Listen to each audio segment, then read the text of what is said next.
Morning student. Today we will read chapter number 2 in civics. The Constitution of India. A constitution is a set of fundamental law. एक constitution जो है वो fundamental law का एक set है. It lay down the basic structure of the government according to which the country is to be governed. ये एक basic structure है गवर्नमेंट का जिसके अकॉर्डिंग हमारा देश चलता है. It gives information about the power and function of the legislative, executive and judiciary. ये हमें इंफॉर्मेशन देता है हम पावर और फंक्शंस की जो कि विधानसभा, कार्यपालक और न्याय तंत्र में होते हैं. We need a constitution because. अब हम पढ़ेंगे हमें कॉन्स्टिट्यूशन की आवश्यकता क्यों है. Number 1, it tells us what is the fundamental nature of the society and the type of government in a country.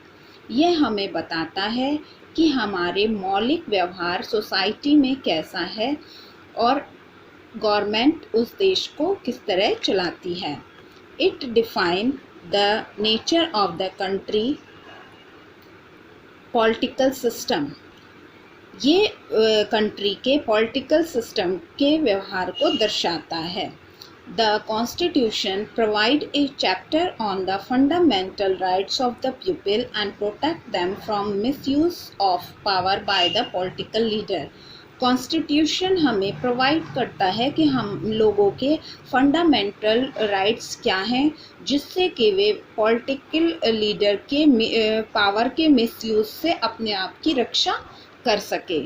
Number 4, democracy is a government by majority but it does not mean that minority should be neglect. Democracy government की majority है लेकिन इसका मतलब ये नहीं है कि वह अल्पसंख्यकों को नेग्लेक्ट या अनदेखा कर सके. Features of Indian constitution. Our constitution start with a preamble. हमारा जो कॉन्स्टिट्यूशन है वो प्रस्तावना से स्टार्ट होता है. It contain the ideal and basic principle of the Indian constitution. इसके अंदर आदर्श और बेसिक प्रिंसिपल होते हैं इंडियन कॉन्स्टिट्यूशन के. Our constitution wants to achieve these goal. हमारा कॉन्स्टिट्यूशन अपने आदर्शों को अचीव करता है.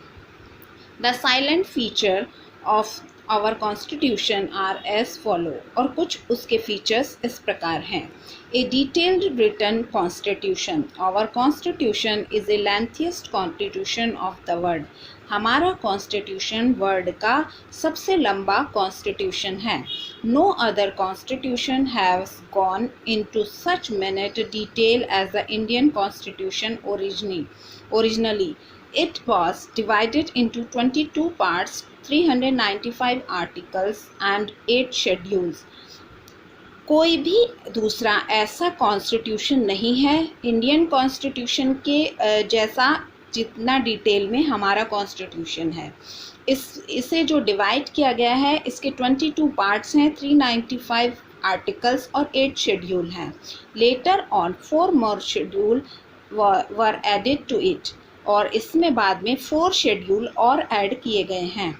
Our constitution mark did not want any portion of the constitution to be vague और अनक्लियर.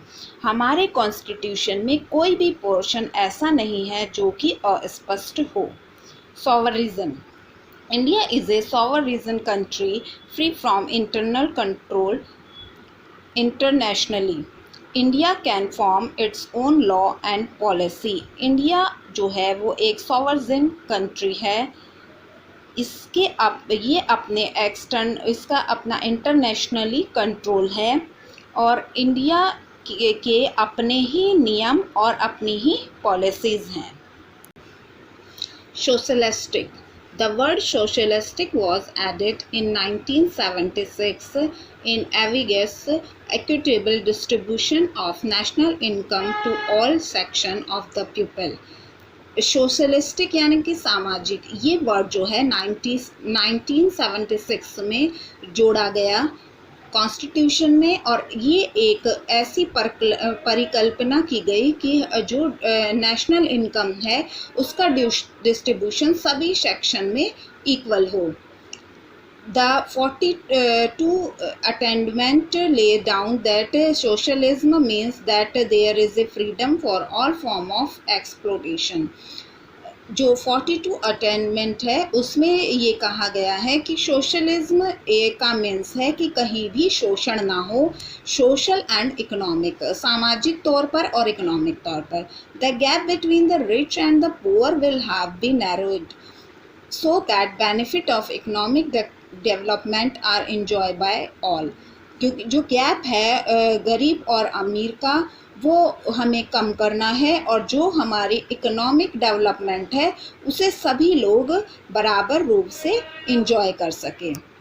सेक्युलर यानी धर्मनिरपेक्ष। The word secular was added to the preamble in 1776 through the 42 Amendment of reforms that politics is separate from religion while showing respect to all religions।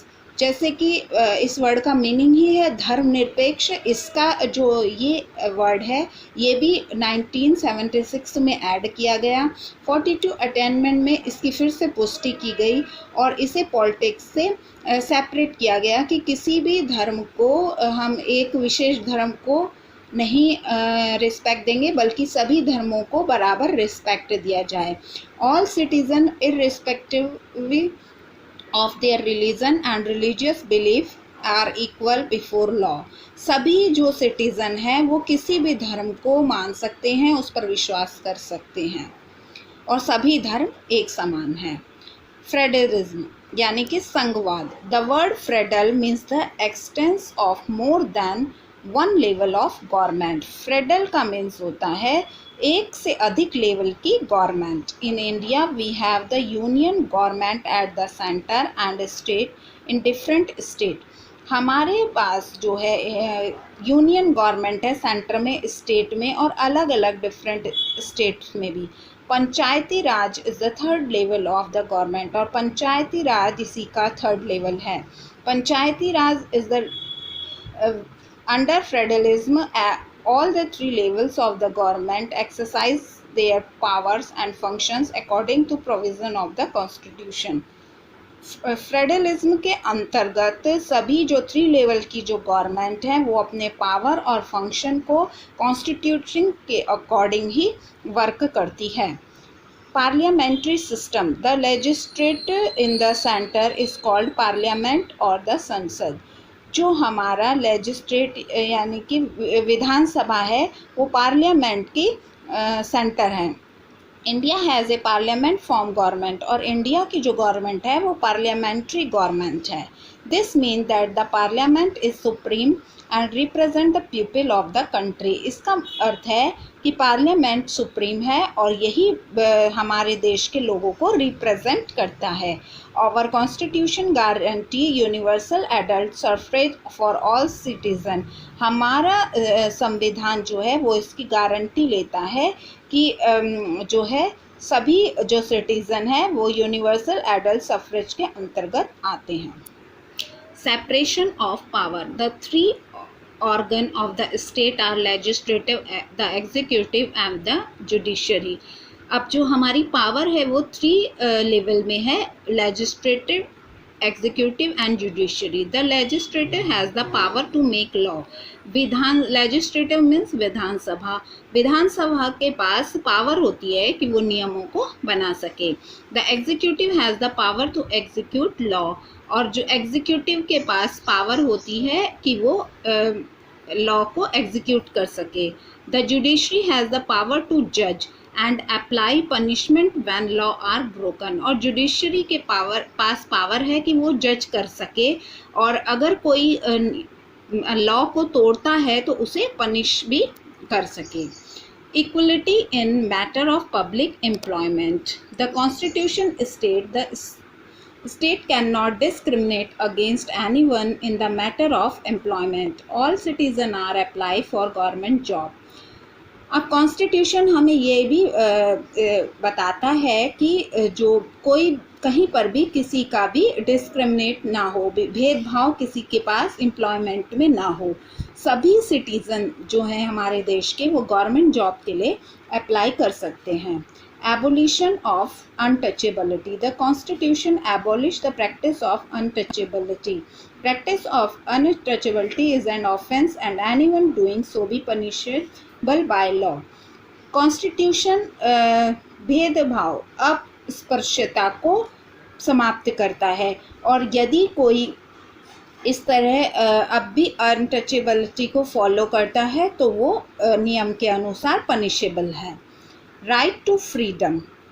Our constitution has given to right to freedom to every citizen. हमारे संविधान ने सभी citizens को right to freedom यानी कि स्वतंत्रता का अधिकार दिया है। Under this right, a citizen has the right to freedom of speech and expression.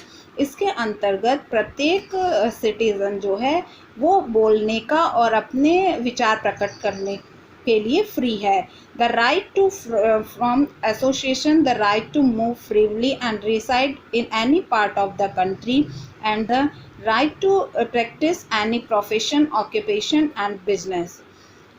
इसके अनुसार वो किसी भी एसोसिएशन में मूव कर सकता है, किसी भी कंट्री के किसी भी पार्ट में वो अपने किसी भी प्रोफेशन को अपना सकता है, किसी भी ऑक्यूपेशन को या किसी भी बिजनेस को, इसके लिए वो फ्री है।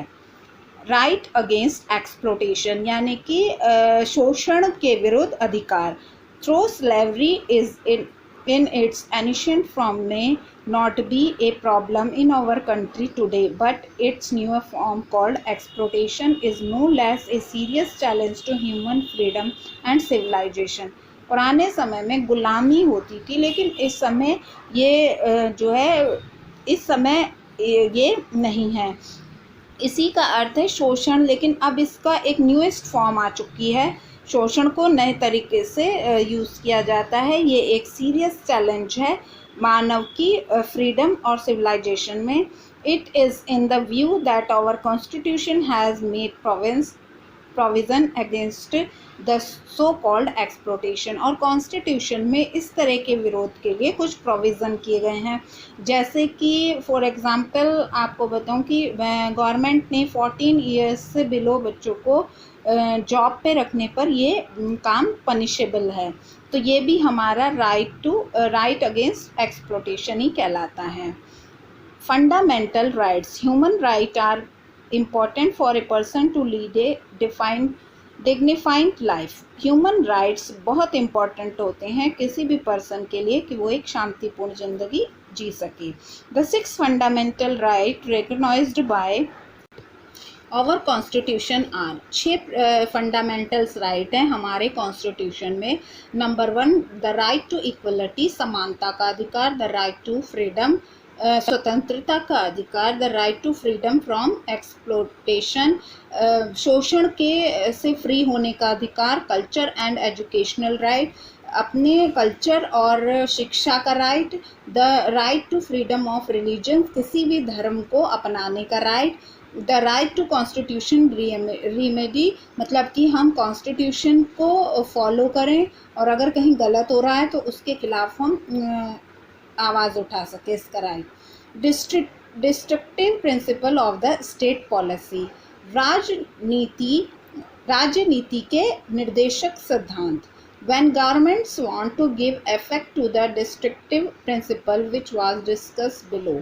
वैसे तो सभी स्टेट की अपनी अपनी पॉलिसी होती है, लेकिन जब गवर्नमेंट कुछ प्रभाव करती है डिस्ट्रक्टिव प्रिंसिपल पर तो वो इन कुछ बिंदुओं पर डिस्कस करती है, जैसे कि टू प्रमोट इकोनॉमिक जस्टिस को प्रमोट करने के लिए, to promote welfare and social justice, और लोगों की भलाई और सामाजिक कार्य के लिए, to strength the democratic system, और डेमोक्रेटिक सिस्टम के विस्तार को बढ़ाने के लिए, to preserve our natural and cultural heritage, हमारे जो नेचुरल प्राकृतिक और कल्चर हेरिटेज हैं उनको सुरक्षित रखने के लिए, और principle for promotion of international understanding, और इंटरनेशनल अंडरस्टैंडिंग को प्रमोशन देने के लिए इन बिंदुओं पर स्टेट की पॉलिसी विचार करती है।